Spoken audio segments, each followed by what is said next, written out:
Olá, bom dia. Espera só um pouquinho, tá bom, Catarina? Só terminar de chegar aí. Daqui a 2 minutinhos a gente começa, tá bom? Já vou pedir para escrever o nome lá no chat, nas nossas listas de presença.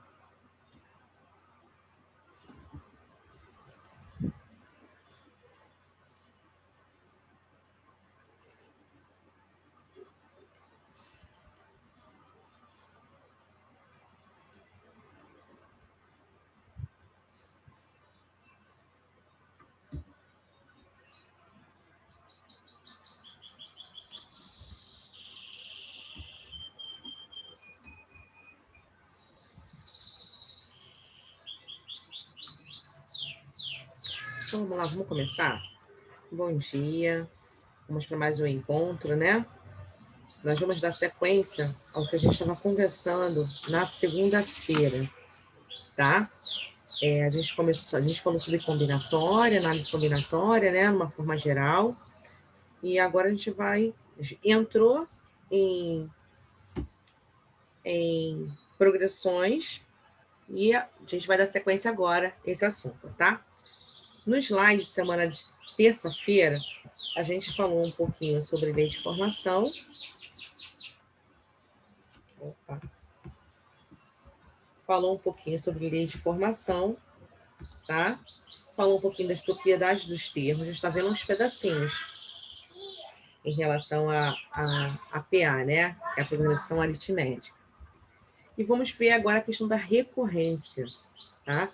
Ela pode ser definida atribuído a um determinado valor de um dos seus termos. Geralmente sempre é o primeiro, tá? É indicado por uma lei que permite calcular os termos recorrendo aos termos anteriores. Então, dizemos aqui que a gente tem uma recorrência. Então, a gente tem um exemplo aqui, ó. A sequência do Fibonacci, né? 1, 1, depois vem o 2, depois vem o 3. Se a gente parar para analisar, ó, o primeiro termo aqui e o segundo termo é igual, é o número 1.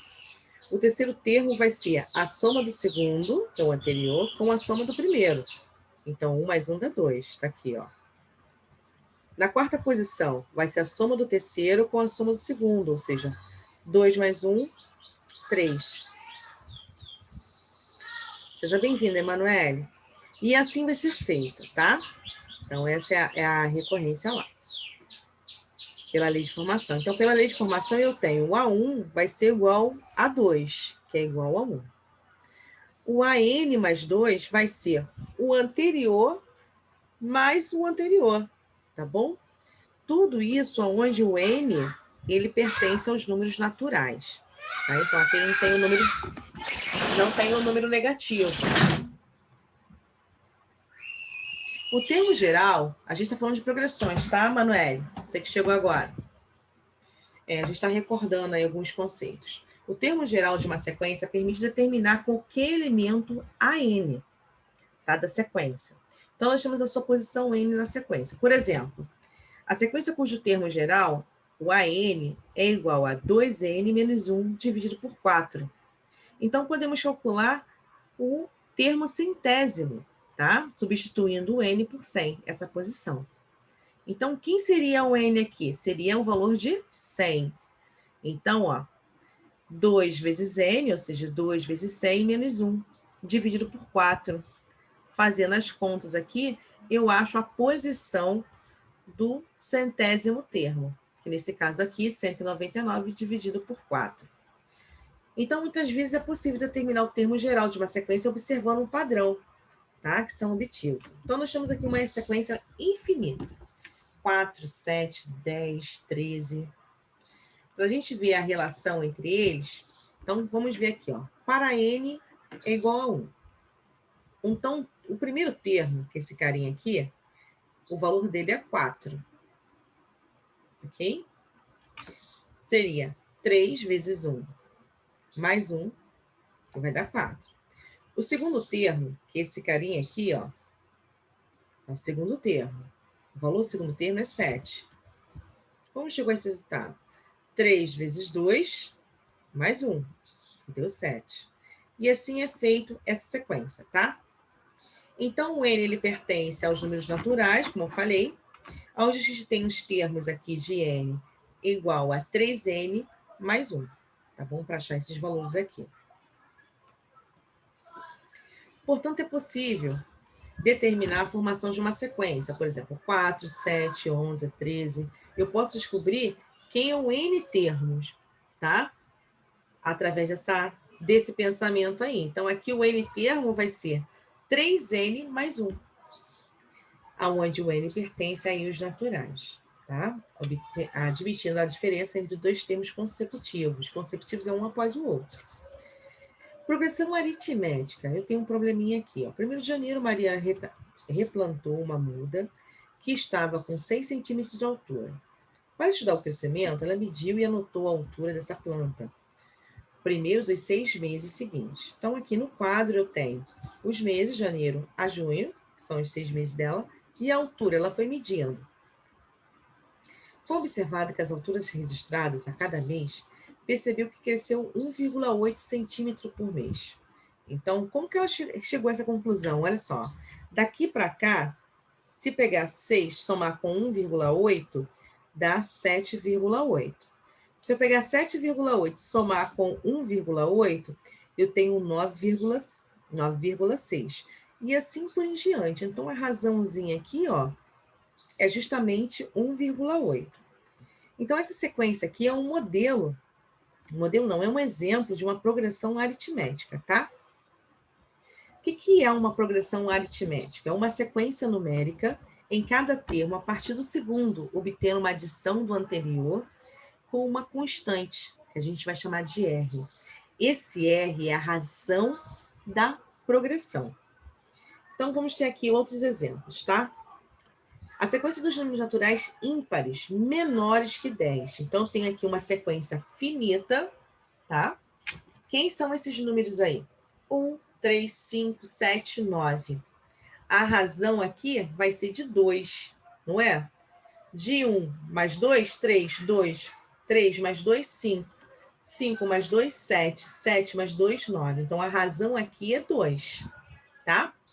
Na sequência dos múltiplos de 6 entre 20, é menos 20. Se eu vou pegar 18 menos 6, vai dar 12. 12 menos 6 dá 6. 6 menos 6 dá 0. Então, observe que a razão aqui, ela pode ser uma razão negativa, sem problema nenhum. Como pode ser uma fração, como pode ser uma radiciação, tá? A razão não tem problema, pode ser qualquer número. Vocês vão observar. Se a razão de uma progressão aritmética é constante, e adiçamos um termo para obter o seguinte, podemos determiná-la a partir calculando da diferença entre o termo e o anterior. Então, olha só, eu posso pegar o A2 menos o A1. Bom dia, Eduardo. Pessoal que chegou agora na sala, recentemente, pode colocar o nome completo, por favor, tá? Valeu, Eduardo. Então, olha só, eu posso aqui, ó, pegar, quem é o termo A2? O A2 é esse aqui, ó. A2 menos quem? O A1, que é 18. Essa subtração aqui, eu vou achar a razão. E essa razão é o menos 6. Mesma coisa aqui, ó. Pegar esse valor aqui, menos esse. 3 menos 2, 1, tá? Então, essa que a gente calcula aqui, a razão. Então, consideramos algumas características da PA. Se ela é crescente, decrescente ou constante, tá? Ela vai ser crescente quando a razão for um número real positivo. Então, o R vai ser maior que 0. Tá? Então, nesse caso aqui, a gente tem uma PA crescente. Olha aqui, vamos observar, ó. De 0 para cá, a diferença é de 1/5, ó. Daqui para cá também. E assim sucessivamente. 1/5 é maior que 0, não é? Então, essa PA aqui, ela é crescente, tá? Agora, ela pode ser decrescente. Quando isso acontece? Quando o número real for negativo. Então, o R é menor que 0. Então, olha só. É a subtração aqui, ó. 0 menos raiz de 2. Vai ser menos raiz de 2. Menos raiz de 2 com menos 0, né? Vai dar 2, menos 2, raiz de 2. E assim vai. Tá bom?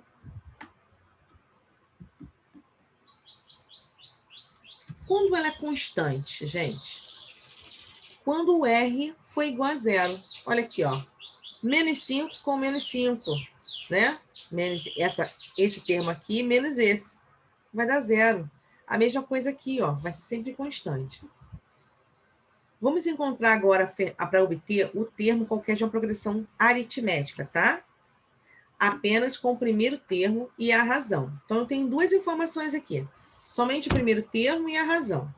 Com isso, vamos considerar a representação genérica da progressão aritmética infinita. Então, nós temos aqui, ó, A2 é igual a 1 mais R, ok? O A3 vai ser o A1 mais 2 vezes a razão. E assim sucessivamente, ok? Logo, a gente conclui que o termo geral da PA vai ser AN é igual a 1 mais N menos 1, que multiplica R. Quem é o meu AN? Meu AN é o termo geral, é o milésimo termo, é o último termo, tá? O A1 vai ser o primeiro termo. O N vai ser a ordem do termo. E o R vai ser a razão, que a gente já viu como tira. Então, a gente tem aqui, ó.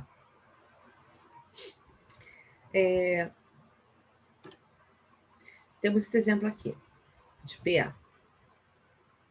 Então, para obter a razão, vou pegar esse aqui, o A2, menos o A1, por exemplo. Ou posso pegar o A4 menos o A3, sem problema nenhum. Vou achar a razão vai ser a mesma. Então, eu tenho aqui o R, que é 1/3, e eu tenho o primeiro termo, que é quem? 1/2. Substituindo na fórmula, né? Essa fórmula padrão aqui, o A1 vai ser 1/2. O meu R vai ser 1/3, ok? E aí, ó, vai faltar o AN e o N aqui. Eu não sei quem é. Fazendo as continhas, eu tenho essa informação. Então, o termo geral desta PA aqui, que é uma PA infinita, vai ser essa informação aqui. Ah, se eu quiser saber qual é o valor do 20º termo, é só substituir aqui. Colocar o 20 aqui, terminar de fazer as contas, você vai saber qual é o valor que vai dar. Ok? Considerando a PA, nós temos essa PA aqui. 6 e 34 são os extremos, né? 6 são as pontas, ó, 34, cuja soma dá 40. As duplas, 10 e 30, também dá 40, né? E assim sucessivamente. O que acontece? Eles são equidistantes. O que seria isso, equidistantes? Eles têm a mesma distância, né? 10 e 30 tem a mesma distância de 14 e 26, que tem a mesma distância de 18 e 22. É isso que ele está querendo afirmar aqui. E que a soma dessas duplas equidistantes vai dar 40, nesse exemplo. Então, numa PA finita, a soma dos dois termos equidistantes são os extremos, igual à soma dos seus extremos, tá bom? E aí a gente tem a fórmula, olha aqui, ó. A somatória, tá? A soma de n termos vai ser igual o primeiro termo com o último termo multiplicado por n. Isso aqui dividido por 2. Quem é esse n? É a soma dos n termos. O A1 é o primeiro termo, o AN é o milésimo termo e o n aqui é o número de parcelas a ser somada, tá? Vamos ver agora, recordar, a progressão geométrica, tá? Que é a PG. Então, nós temos essa sequência aqui. Se a gente observar cada termo, a partir do segundo é igual ao anterior multiplicado por 2. Ó, esse segundo aqui, como se deu esse segundo aqui? Ele pegou o 4 e multiplicou por 2. Esse resultado aqui vai ser 8 vezes 2. Esse resultado aqui vai ser 12, 16 vezes 2. E assim vai, tá? Então, eu tenho essa sequência aqui. Observando que cada termo, a partir do segundo, é igual ao anterior multiplicado por menos 3, né? Então, esse segundo aqui, ó, vai ser multiplicado por menos 3. 6 vezes menos 3 vai dar menos 18. Menos 18 multiplicado por menos 3 vai dar 54. E assim sucessivamente. As duas sequências podemos verificar que a lei de formação, cada termo, a partir do segundo, é igual ao anterior multiplicado por uma constante, um valor fixo. Toda sequência que tiver essa formação é denominada progressão geométrica, tá? Então, aqui eu vou multiplicar, né, na PG. Na PA eu não vou multiplicar, eu vou subtrair. Então, já está aqui a primeira diferença entre um e o outro. A constante pelo qual estamos multiplicando cada termo é chamada de razão da progressão. E aqui vai ser representada pela letra Q. Lá na PA, a gente representava pela letra R de razão. Aqui nós vamos representar pela letra Q, tá? Mas o que é uma progressão geométrica? É uma sequência de números não nulo que tem cada termo a partir do segundo. É igual ao anterior multiplicado por uma constante, chamado razão da progressão. Então, nós temos aqui, ó, uma demonstração de como chegar ao Q, tá? Então, aqui essa é a descrição. Eu vou vir para cá. Então, a conclusão disso aqui é isso aqui, ó. Q é igual a N dividido a N menos 1. Para todo N natural, N maior igual a 2, tá? Então, sempre vai ser o segundo e no primeiro, né? Sempre o maior aqui. Então, um exemplo aqui de como encontrar lá nosso Q, né? Nossa razão. Então, ó, se eu pegar 2, dividir por 8, né? Eu vou ter uma razão aí de 1/4, ok? Então, já encontrei aqui o termo. Ou, se você quiser, pode pegar esse terceiro termo aqui, ó, e dividir por esse. Já vai ficar em uma fração de fração, tá bom? Então, considerado o primeiro termo, é o valor da razão, podemos classificar a PG também como crescente, decrescente, ou oscilante ou constante, tá? Então, quando ela vai ser crescente? Olha, o primeiro termo é um número real positivo e a razão do número real maior que 1. Isto é, a 1 é maior que 0 e o Q, que é a razão, é maior que 1. Gente, qualquer dúvida pode me interromper, tá? Quem não quiser falar, pode escrever no chat, que eu estou com o chat aberto aqui. Então, nós temos aqui o Q, ó, que é 7, e aqui o Q é a raiz de 2. Esses exemplos aqui, eles são crescentes.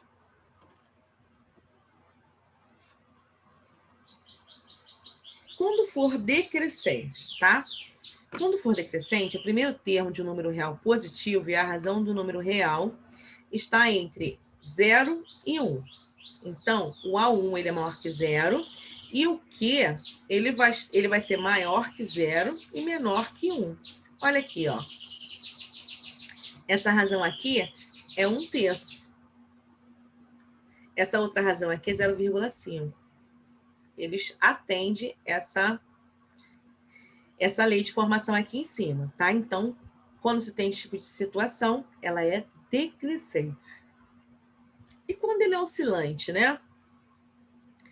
Quando o A1, olha, quando o primeiro termo é um número real diferente de 0 e a razão é um número negativo, isto é, A1 pertence aos reais, tirando 0, e o Q é menor que 0. Então, aqui são os números negativos, olha, menos 1, menos 2, menos 0,3. Ela é oscilante, né? Ou constante. E aqui é a constante. Quando ela razão, ela vai ser oscilante quando for negativo, né? Ela vai ser constante quando o Q aqui for igual a 1. Então, aqui, ó, nessa divisão aqui vai dar 1. Aqui também, tá? Então, aqui eu tenho a definição, a demonstração de como chegou a fórmula geral, tá? Eu não vou entrar nesse mérito aqui, que a gente está fazendo um resumo, né? Mas eu trouxe aqui por escrito para vocês. Eu tenho aqui, ó, a N é igual a 1, que multiplica Q, que é a razão, de N menos 1. Esse é o termo geral da PG. Então, o AN vai ser o termo geral, que é o milésimo termo. O A1 vai ser o primeiro termo. o N vai ser a ordem do termo e o Q vai ser a razão, tá? Então, essa fórmula, o termo geral da PEG, determine e calcular qualquer termo da sequência, conhecido através apenas do primeiro termo, que é o A1. E a razão Q. Podemos ainda encontrar a lei de formação da PG dada. Então, vamos exemplo aqui, ó. Eu tenho essa PG aqui, 50, 60, 72, por aí vai. Termo geral. Primeiro eu vou ter que tirar a razão. A razão aqui é 1,2, tá? Tá aqui, ó, a descrição. Substituindo o quê? Ah, professora, eu poderia trabalhar com um número fracionário? Poderia, sem problema nenhum, tá? Sem problema. Aí eu tenho aqui 1,2, que é o meu Q, e o A1 é 50. Vamos colocar na fórmula. E aí vai ficar faltando quem? O N, né? E o AN para se descobrir, tá? A partir do momento que eu sei o valor, acabo resolvendo toda aquela questão ali. Observações. Em algumas situações, envolve os termos consecutivos de uma PG. É conveniente recorrer às seguintes representações. Então, eu tenho aqui, é só uma notificação de 3 termos de PG, 5 termos de PG, né? Quando eu não tenho lá o valor desconhecido, a gente acaba usando a notação matemática, tá? Então, na PEG finita, a gente já falou um pouquinho sobre a soma, né? Eu tenho essas informações aqui, esse exemplo aqui também. Então, o primeiro caso aqui, quando a PG for constante, ou seja, quando o Q for igual a 1, eu tenho essa soma aqui. O segundo caso, quando a PG não é constante, ou seja, quando o Q for diferente de 1. E aí, tanto faz ser crescente ou decrescente, ou oscilante, né? Então, a gente tem essa soma aqui, tá? Essa outra fórmula aqui. Isso aqui é demonstração, tá bom? Então, eu posso usar essa fórmula aqui ou esta fórmula aqui. E agora, a gente está lembrando que a gente está trabalhando este livro aqui, tá bom? Deixa eu ver que elas são. 9h24. Vamos fazer juntos esses exercícios, tá? Para a gente não perder tempo. Porque semana que vem já começa aí a bateria de provas. E os assuntos que vão nortear a prova de vocês vai ser justamente as partes de funções, que nesse livro aqui se encontra na página 68, mas a gente tem um grande resumo aí, né, sobre funções. E nós temos também sobre a página 12, que é números e operações, que é desse livro aqui também, tá? Só que lá, nesse livro aqui, só tem perguntas, né? Exercícios. E nas nossas gravações, eu trago alguns resumos, né? A parte como vocês me pediram. Então, é legal dar uma revisada aí, rever as gravações referentes a esses dois conteúdos, tá? Lembrando que a parte de funções, eu tenho aí função afim, função quadrática, função exponencial, né? Tem várias funções que a gente viu, tá? Função modular, enfim, N funções. Semana que vem eu vou dedicar a semana todinha só para exercícios, tá? Um resumão só de exercícios, tá bom? Sobre esses assuntos. Então, vamos lá fazer juntos? Página 14, exercício número 4. Ele fala assim: o médico de Guilherme recomendou a ele que encaminhasse todos os dias. Guilherme iniciou caminhando 1 quilômetro no primeiro dia. A cada dia, a partir do segundo, caminhou a distância percorrendo no dia anterior mais a distância fixa. Dessa forma, no 13º dia, Guilherme caminhou 19 quilômetros. Com base nessas informações, pode-se afirmar que a sequência de distância percorrida a cada dia em quilômetro é uma... E aí, a gente tem algumas afirmações matemáticas aqui, tá? E como ela está falando de progressão, né? Então, a gente vai fazer uns cálculos aqui. Observe que é uma PA, tá? Uma progressão aritmética. E fazendo os cálculos, a gente encontra a razão aqui de 1,5. Da onde que eu tirei essas informações aqui, ó? Aqui do problema, tá? Tranquilo, gente? Bem, como vocês não estão falando nada, é sinal que tá tranquilo, né? Eu preciso desse feedback para poder ajudar vocês, tá? Vamos para a próxima questão. O João trabalha como analista de sistema, né? Analista financeiro, e recebe 3.500 salário base. Desse valor, são descontados 2 impostos. Então, aqui tem um imposto do INSS, que equivale a 11% do salário base, ou seja, acima do valor de 3.500. Nós temos o imposto de renda retido na fonte. No caso do João, corresponde a 15%, menos R$ 354,80, em que o S é o valor do seu salário base, menos o valor descontado no INSS, resultando assim o salário líquido que João recebe todo quinto dia útil do mês. No final do pagamento, João paga uma parcela de financiamento do seu carro, cujo valor corresponde à quinta parte do salário líquido. Após esse débito, qual é o valor que sobra para as demais despesas de João? Então, aqui a gente tem as opções, tá? Então, vamos lá. Então, tirou 11% aqui de 3.500, que é o primeiro desconto aqui. Esse 15% relacionado a esse segundo quadrante aqui. Só que aqui eu tenho que, além de achar esse valor, desse valor aqui eu tenho que tirar 354. Então, ficou esse valor aqui. Aí eu somei os dois descontos, né? 385 mais 171, que deu isso aqui. O salário líquido dele, esse aqui é o valor bruto, vai ser o valor menos isso. Daí esse valorzinho aqui. Só que a prestação do carro é 1/5, né? Então, rola uma fração aqui, ó. Observe que aqui não é progressão e nem combinação, mas são aquelas primeiras operações, né? Equivale a porcentagem, né? Enfim. Então, olha só. Aqui, vou multiplicar 2.944 vezes 1 e depois vou dividir por 5. Aí eu tenho esse valor aqui. Esse valor aqui foi o valor da prestação. Então, eu vou pegar esses dois valores aqui, eu vou subtrair. Isso aqui é o que sobrou. Nós temos uma questão onde a gente tem alguns valores, tá? E aí, o valor mais aproximado aqui, ó, é o valor da letra C, que é de acordo com o gabarito lá que vocês têm aí no final do livro de vocês, tá? Vamos para a questão da página 16 agora. Aqui, um anfiteatro tem a capacidade de 189 pessoas, as poltronas, numeradas de 1 a 189. São distribuídas em colunas de acordo com o padrão apresentado no quadrados a seguir.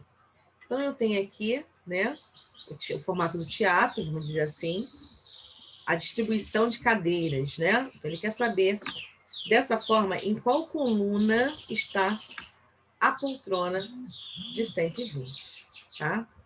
Então, olha, se vocês observarem, isso aqui é até tranquilo de resolver.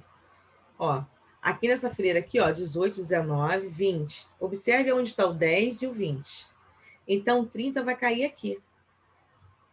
Logo, fazendo isso, você encontra que 120, que é a poltrona, vai cair na terceira coluna, tá bom? Questão 7. Ao criar uma senha de 6 caracteres, Felipe utilizou 2 últimos algarismos do ano em que nasceu, 1977. As iniciais dos nomes dos 4 filhos, Adolfo, Alexandre, Maria e Isabel.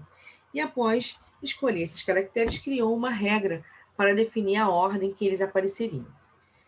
Tempos depois, ao tentar utilizar a senha, lembrou-se que dos caracteres, mas esqueceu da regra. Lembrava apenas que a senha começava com a primeira letra do nome de uma de suas filhas. Caso ele não consiga se lembrar do restante da ordem, o número máximo de tentativa que ele irá fazer, né, para acertar a senha é D. Vamos ver aqui. Bem, ele usou 2 algarismos, né, do ano do aniversário dele, e 4 letras das iniciais lá dos filhos. Então, ele sabe que o início vai ser justamente o quê? As letrinhas das filhas, né, que é a Isabel e a Maria.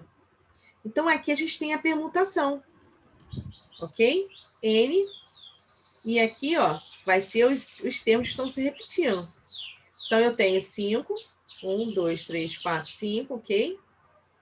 E aqui, ó, eu tenho 2 letras que se repetem, que é o AA, e aqui o 77. Então, aqui, ó, fatorial de 2, fatorial de 2.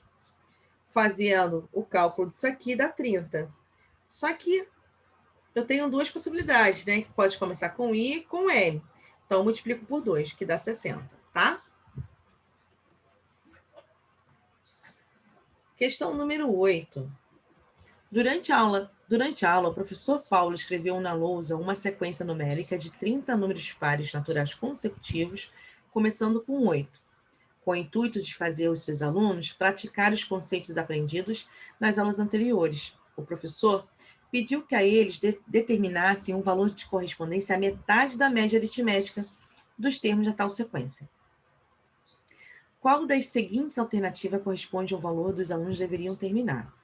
Então, ó, aqui a gente vai somar todos os pares, tá? Somando todos os pares consecutivos, a partir do 8, nós temos 1.110. Depois disso, eu vou tirar a média aritmética, que dá 37. Depois disso, ele pede para tirar a metade, né? Quer saber quem é a metade dessa média aritmética, que é 18,5. Tá? Então, assim, esse capítulo, gente, de números e operações, não se limita, né, a essa parte aí de combinatória e PA. PA não, progressões, tá? Ela envolve outras coisas também. Principalmente os cálculos fundamentais que a gente já viu lá na página do livro, aqueles conceitos fundamentais da álgebra, que eu também fiz um resuminho para vocês, tá? Que aqui no livro é a página 62.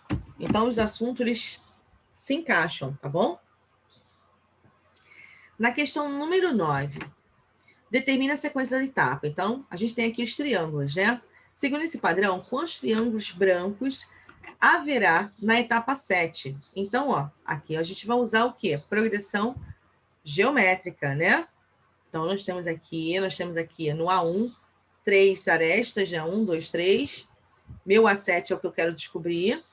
Eu tenho aqui meu N, vai ser o 7, e a razão aqui vai ser de 3 em 3. Vocês observarem, tá aumentando aí, ó. Se eu multiplicar 1 vezes 3, vai dar 3. Assim vai, tá? E aí eu chego ao termo A7 aqui, 2.187.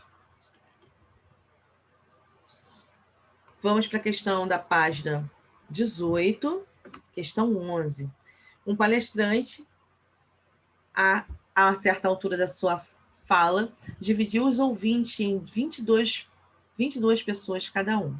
Em seguida, afirmou que tinha absoluta certeza de que em cada um desses grupos haviam pelo menos 4 pessoas nascidas no mesmo dia da semana.